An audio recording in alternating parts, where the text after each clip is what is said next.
Radio Bref, l'effondrement. Bulletin quotidien du 11 mars 2025. Sur le plan international. Le président français Emmanuel Macron reçoit actuellement à Paris des responsables militaires de 30 pays appartenant à l'Union européenne ou à l'OTAN, dont le Royaume-Uni et la Turquie. Ils tenteront de définir les garanties de sécurité à fournir à l'Ukraine en cas de cessez-le-feu et réfléchiront à l'architecture de défense de l'Europe. La rencontre intervient alors qu'une délégation ukrainienne retrouve une équipe américaine en Arabie Saoudite pour discuter des moyens de mettre fin à la guerre entre l'Ukraine et la Russie. La semaine passée, le président ukrainien Volodymyr Zelensky a appelé à l'instauration d'une trêve dans les airs et en mer pour entamer des discussions sur une paix durable avec Moscou. L'idée, également évoquée par Emmanuel Macron et son homologue turc Erdogan, est considérée par Moscou comme absolument inacceptable car le conflit finirait par reprendre. Au Groenland, les citoyens sont appelés aux urnes aujourd'hui pour désigner les membres de leur parlement. Sur ce territoire autonome du Danemark souffle un fort vent d'indépendance, mais l'avenir est en question alors que Donald Trump n'a cessé d'osciller entre chaud et froid, d'une proposition de rachat à la menace implicite d'annexion. En Pologne, le Premier ministre polonais Donald Tusk a annoncé aujourd'hui un plan comportant la possibilité de proposer des formations militaires à 100 000 volontaires par an.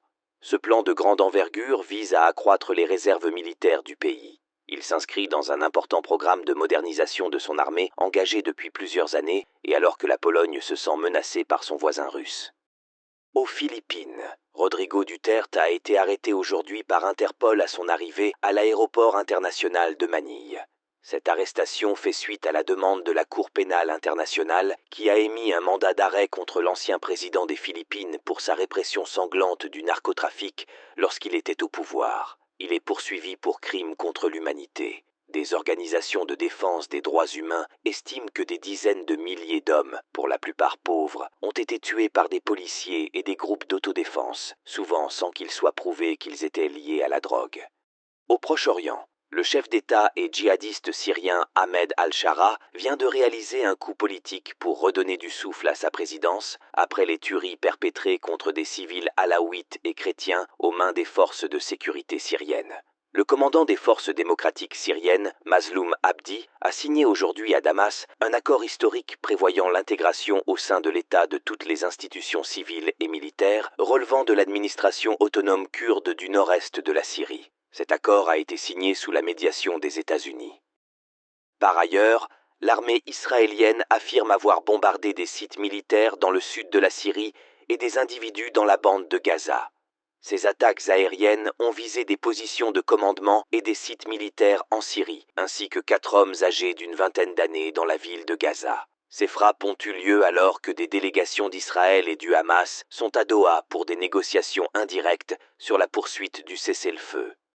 Sur le plan national, 2 individus algériens sous le coup d'une obligation de quitter le territoire français ont été refoulés par Alger après leur expulsion de l'Hexagone. Les 2 hommes étaient pourtant détenteurs d'un passeport valide.